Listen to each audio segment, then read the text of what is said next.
2.5 वर्ष मुख्यमंत्री पदाबाबत ठाकरेच बोलले, पण बोलणं न झाल्यानं शहांनी सीएम पदाबाबत देता येणार नाही असं सांगितलं. ठाकरे भ्रमिष्ट झालेत किंवा खोटं बोलतायत? मुलाखतीमध्ये फडणवीसांचं स्पष्टीकरण.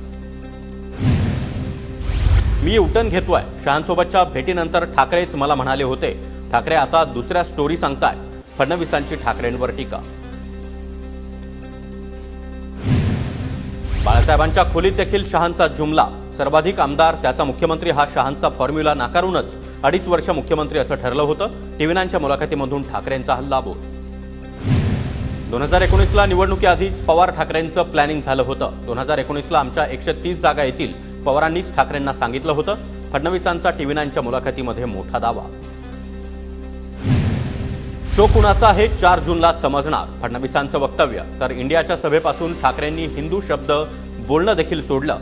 फडणवीसांचा ठाकरेंना सवाल. वोट जिहादच्या फडणवीसांच्या टीकेला उद्धव ठाकरे यांच्याकडून प्रत्युत्तर. माझ्या कामामुळे मुस्लिम माझ्यासोबत. थापा जिहाद किंवा जुमला जिहाद करत नाही. ठाकरेंचा निशाणा. मराठी टक्का कमी झाल्याचं ठाकरेंना कळालं. त्यामुळे मुंबईतील बॉम्बस्फोटातील आरोपी ठाकरेंच्या प्रचारात. ठाकरेंच्या रॅलीमध्ये पाकिस्तानचे झेंडे. टीव्ही9 मराठीच्या मुलाखतीमध्ये फडणवीसांचा ठाकरेंवर जोरदार हल्लाबोल. टीव्ही9च्या मुलाखतीमधील मोदींच्या वक्तव्याची क्लिप पाहिली. ते मला नकली सेना म्हणतील असं मी त्यांना बेअकली म्हणणारच. बाळासाहेबांनी शिवसेनेची जबाबदारी माझ्यावर दिली आहे. मोदींच्या परवानगीची गरज नाही. उद्धव ठाकरेंचा टोला. हिंदू शब्द सोडल्यानं ठाकरेंना नकली म्हटलं जातं. ठाकरे बाळासाहेबांचे सुपुत्र, पण ठाकरेंनी विचारांच्या वारशाला तिलांजली दिली. शिंदे विचारांचा वारसा चालवताय. फडणवीसांचा उद्धव ठाकरेंवर हल्लाबोल. उद्धव ठाकरेंना आधीपासूनच मुख्यमंत्री बनायचं होतं. राणेंसोबत केलं तेच ठाकरेंनी शिंदेंसोबत केलं. तर आदित्य ठाकरे शिंदेंच्या खात्याच्या बैठका घेत होते. फडणवीसांचा दावा. मोदींनी माझ्या आजारपणामध्ये किती कॉल केले माहिती नाही, पण प्रेम होतं तर काळी कारस्थानं करून सरकार का पाडलं. उद्धव ठाकरेंचा मोदींवर निशाणा.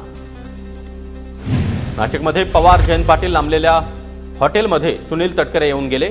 शरद पवार गटाचे नेते अनिल देशमुखांचा गौप्यस्फोट. तर तटकरे आमच्या संपर्कात आले तरी देखील आम्ही त्यांना पक्षात घेणार नाही. अनिल देशमुख यांचं वक्तव्य. तुतारीचा पराभव होणार असल्यानंच नैराश्यातून देशमुखांचं वक्तव्य. अनिल देशमुखांच्या दाव्यावर तटकरेंचं प्रत्युत्तर. अनिल देशमुखांनी तटकरेंची चिंता करू नये. गिरीश महाजन यांचा देशमुखांना टोला. तर कोण कुठे जातं हे 4 जूननंतर तुम्हाला कळेलच. महाजनांचं वक्तव्य. तटकरेंनी कुणाशीही चर्चा केली नाही, मला त्यांनी सांगितलं. अनिल देशमुखांच्या वक्तव्यावर भुजबळांचं स्पष्टीकरण. महायुतीमध्ये छगन भुजबळ नाराज असल्याचं आम्ही ऐकलं. जयंत पाटील यांचं वक्तव्य. तर छगन भुजबळ नाराज नाहीत. त्यांच्या नाराजीबद्दलच्या गोष्टी निरर्थक. मोदी साहेबांच्या सभेमध्ये जोरदार भाषण केलं. भुजबळांच्या नाराजीवर गिरीश महाजन यांची प्रतिक्रिया. 4 जूननंतर उद्धव ठाकरे आणि शरद पवार भाजपसोबत जातील. वंचितचे अध्यक्ष प्रकाश आंबेडकर यांचं मोठं वक्तव्य. शरद पवार सेक्युलर नाहीत तर संधी साधू. प्रकाश आंबेडकरांची टीका.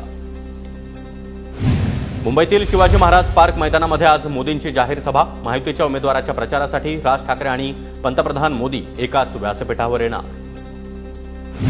महाराष्ट्र लुटणाऱ्यांसोबत राज ठाकरे आज एका मंचावर बसणार. 4 जूननंतर राज ठाकरेंचं सुपारीचं दुकान बंद होणार. संजय राऊतांची राज ठाकरेंवर खोचक टीका. मोदी जेवढ्या सभा घेतील तेवढ्या त्यांच्या जागा कमी होतील. मोदी इतक्या सभा घेतात म्हणजे 10 वर्षामध्ये काहीच काम केलं नाही. संजय राऊतांचा मोदींवर हल्लाबोल. इंडिया आघाडीची मुंबईच्या बीकेसीमध्ये आज सभा. शरद पवार, उद्धव ठाकरे, मल्लिकार्जुन खरगे, अरविंद केजरीवाल देखील उपस्थित राहणार. आदित्य ठाकरे यांच्याकडून सभास्थळाची पाहणी. महाविकास आघाडी महाराष्ट्रामधून 40पेक्षा अधिक जागा जिंकणार. नाना पटोले यांचा विश्वास. तर मोदी 150 मध्येच गुंडाळले जातील. पटोलेंचा टोला. महाराष्ट्रामध्ये चमत्कार घडणार. भाजपला 200 पार करणं देखील अवघड होणार असल्याचं सध्याचं चित्र. अनिल देशमुख यांचं वक्तव्य. मुख्यमंत्र्यांनी काल बॅग चेक करण्याचं केवळ नाटक केलं. पैसे वाटल्याशिवाय मुख्यमंत्री शिंदेंकडे पर्याय नाही. अनिल देशमुख यांची टीका. ज्यावेळी बॅगांमध्ये वजन होतं त्यावेळी तपासल्या नाहीत. हलक्या बॅगा तपासण्याचं केवळ नाटक केलं. जयंत पाटलांचा हल्लाबोल. विधानसभा निवडणुकीत देखील बारामतीमध्ये पवार विरुद्ध पवार लढाई रंगणार का? बारामती विधानसभेमध्ये अजित पवार विरुद्ध युगेंद्र पवार लढाईची चर्चा. बारामतीमध्ये युगेंद्र पवार यांच्याकडून विधानसभा निवडणुकीची तयारी सुरू. गिरीश महाजन लुटारू गँगचा म्होरक्या. जळगाव जिल्हा बँकेच्या कारभारावरून उन्मेष पाटील यांचा महाजनांवर हल्लाबोल. घाटकोपरमधील दुर्घटनेसाठी ठाकरे जबाबदार, त्यांना या घटनेवर बोलण्याचा नैतिक अधिकार नाही. भिंडे कुणाचा माणूस, फडणवीसांचा ठाकरेंना सवाल.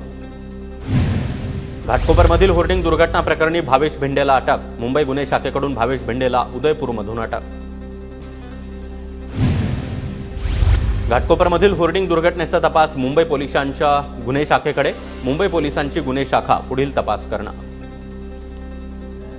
कोल्हापूरमध्ये विशाळगडाच्या परिसरामध्ये BSNLचं टॉवर कोसळलं. वादळी वाऱ्यामुळे 25 वर्षांपूर्वी उभारलेलं टॉवर कोसळलं. भाततळी गावातील विलास रावजी यांच्या घराशेजारची घटना. बुलढाण्यातील अनधिकृत होर्डिंगवर त्वरित कारवाई करा, अन्यथा आंदोलन करण्याचा आझाद हिंद सेनेचा इशारा. अमरावतीमध्ये 304 अनधिकृत होर्डिंग.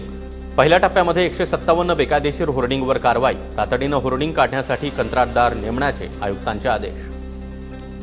नागपूरमध्ये पालिकेची होर्डिंगवर कारवाईला आता सुरुवात. स्ट्रक्चरल ऑडिटमध्ये त्रुटी असलेले टॉवर काढणार. गंगाबाई घाट ते टेलिफोन एक्सचेंज चौक या रस्त्यावरील अवैध होर्डिंग काढले. अहमदनगर शहरातील अनधिकृत होर्डिंगवर कारवाई होणार. महापालिका आयुक्त सौरभ जोशी यांचे आदेश. अनधिकृत होर्डिंगचा सर्वे केला जाणार. सांगलीमध्ये शिवप्रतिष्ठानच्या कार्यकर्त्यांकडून कॅफे शॉपची तोडफोड. कॅफे शॉपमध्ये अश्लील चाळे करण्याची परवानगी दिल्याचा कार्यकर्त्यांचा आरोप. 15 ते 17 कार्यकर्ते पोलिसांच्या ताब्यात. शिंदेंकडून कल्याणच्या प्रचार रॅलीमध्ये मदतीची अपेक्षा घेऊन आलेल्या रुग्णाला तात्काळ मदत. प्रचार रॅली सुरू असतानाच शिंदेंनी रुग्णाच्या वैद्यकीय अर्जावर सही केली. शिंदे गटाच्या दीपक पवार आणि वैभव थोरात यांच्या विरोधामध्ये गुन्हा दाखल. मुंबई दक्षिण मतदारसंघातील अपक्ष उमेदवार प्रशांत घाडगे यांना अर्ज मागे घेण्यासाठी धमकी दिल्याचा आरोप. शिरूरमध्ये ईव्हीएम ठेवलेल्या स्ट्रॉंग रूम मधील सीसीटीव्हीचा डिस्प्ले 24 तास बंद. शिरूर मतदारसंघाच्या स्ट्रॉंग रूम मधील धक्कादायक प्रकार. बारामतीनंतर शिरूरच्या स्ट्रॉंग रूम मधील प्रकार समोर. ज्ञानेश्वर महाराज आणि तुकाराम महाराज पालखी सोहळ्यासाठी शौचालयांची व्यवस्था. यंदा 140 रुग्णवाहिका आणि 336 आरोग्य अधिकाऱ्यांची नियुक्ती करण्यात आल्याची जिल्हाधिकारी डॉक्टर सुहास दिवसे यांची माहिती. पाणी टंचाईची स्थिती लक्षात घेता आषाढी वारीसोबत 200 टँकरची व्यवस्था. जिल्हाधिकाऱ्यांचे आदेश. केंद्र सरकारकडून साखरेवर संपूर्ण निर्यात बंदी. मात्र इथेनॉल निर्मितीवर देखील केंद्राकडून काही बंधनं. साखरेची निर्यात न केल्यास 90 लाख टन साखर अतिरिक्त ठरणार. अहमदनगरच्या राहुरीमध्ये नगर मनमाड महामार्ग शेतकऱ्यांनी अडवला. शेतीच्या पाण्यासाठी शेतकऱ्यांचं आंदोलन. मुळा धरणाच्या डाव्या कालव्यातून आवर्तन सोडण्याची शेतकऱ्यांची मागणी. CSMTच्या फलाट विस्तारासाठी 15 दिवसांचा ब्लॉक. फलाट क्रमांक 10 आणि 11च्या विस्तारीकरणाचं काम अंतिम टप्प्यात. आज रात्रीपासून 1 जूनपर्यंत दररोज रात्री 11 ते पहाटे 5 वाजेपर्यंत 6 तासांचा ब्लॉक असणार. पुण्याच्या सिमला ऑफिस चौकाजवळ मेट्रो स्टेशनच्या गर्डर लॉन्चिंग आणि पिलरचं बांधकाम सुरू होणार. वाहतूक कोंडी टाळण्यासाठी सिमला ऑफिस चौक आणि परिसरातील वाहतुकीमध्ये उद्यापासून बदल. मराठवाड्यामध्ये पाणी टंचाईचा प्रश्न दिवसेंदिवस अधिक गंभीर. 1193 गावं आणि 455 वाड्यांना टँकरद्वारे पाणीपुरवठा. नागरिकांची चांगलीच तारांबळ. धाराशिव जिल्ह्यामध्ये 226 प्रकल्पांमध्ये फक्त 4% पिण्यायोग्य पाणीसाठा शिल्लक. 113 टँकरनं ग्रामीण भागात पाणीपुरवठा सुरू. सोलापूर तालुक्यातील उजनी धरणाची पाणी पातळी घटली. धरणाच्या पाण्यावर अवलंबून असलेली शेती अडचणीत. शेतकरी चिंतेत. मे अखेरीस जळगाव जिल्ह्यामध्ये पाणी टंचाईचं मोठं संकट. 75 गावांमध्ये 92 टँकरनं पाणीपुरवठा. जिल्ह्यामध्ये 154 विहिरींचं अधिग्रहण. जिल्हा प्रशासनाची माहिती. लातूर जिल्ह्यामध्ये 25 गावांना टँकरनं पाणीपुरवठा. तर चाकूर तालुक्यामध्ये 2 महिन्यांपासून पाणी टंचाई. नागरिक पाण्यासाठी हैराण. बीड जिल्ह्यामध्ये भीषण दुष्काळ. साठवण तलाव यंदा कोरडा. पाण्यासाठी नागरिकांसह वन्यजीवांना भटकंती करण्याची वेळ. वाशिम जिल्ह्यातील पैनगंगा नदीच्या बॅरेजमधील पाणी पातळीमध्ये मोठी घट. उन्हाळी पिकांसाठी मोठ्या प्रमाणामध्ये पाण्याचा उपसा केल्यामुळे पाणीसाठा घटला. नागरिकांचा चिंता वाढली. मंगरुळपीर तालुक्यातील वनोजामध्ये भीषण पाणी टंचाई. नागरिकांची तारांबळ. टँकरनं पाणीपुरवठा करण्याची ग्रामस्थांची मागणी. पुण्याच्या भोर तालुक्यातील नीरा देवधर धरणाच्या पाणीसाठ्यामध्ये मोठी घट. धरणामध्ये 8%च पाणीसाठा शिल्लक. पाऊस वेळेत झाला नाही तर पाणी टंचाईचं मोठं संकट उभं राहणार. अकोला जिल्ह्यामध्ये ठिकठिकाणी अवकाळी पावसाची जोरदार हजेरी. जिल्ह्याला आज पावसाचा येलो अलर्ट जारी. सिंधुदुर्ग जिल्ह्यामध्ये वादळी वारा आणि पावसामुळे मोठं नुकसान, अनेक भागातील वीज पुरवठा खंडित, झाडं मोडून रस्त्यावर पडल्यानं वाहतूक काही काळ ठप्प. नांदेड जिल्ह्यामध्ये वातावरण बदलामुळे केळीचं मोठं नुकसान, दरम्यान केळीच्या दरामध्ये मोठी घसरण, केळी उत्पादक शेतकरी संकटात. पंढरपूरमधून पाण्याअभावी द्राक्ष बाग सुकली, शेतकऱ्यांवर बागेवर कुऱ्हाड चालवण्याची वेळ. 1.5 महिन्यांपासून नीरा भाटकरच्या कालव्यातील पाणी आटलेलंच. वर्ध्याच्या तारखेड परिसराला अवकाळी पावसाचा तडाखा, वादळामुळे 5 ते 6 घरांचं टीन पत्र्याचं छत उडाल्यानं मोठं नुकसान. पुण्याच्या खेड तालुक्यामध्ये ठिकठिकाणी वादळी वाऱ्यासह पावसाची जोरदार हजेरी, आंब्याचं मात्र मोठं नुकसान. बदलापूरमध्ये वादळी वाऱ्यासह अवकाळी पावसाची जोरदार हजेरी, वाऱ्यामुळे प्राण्यांसाठी उभारलेल्या शेडचं छप्पर उडालं.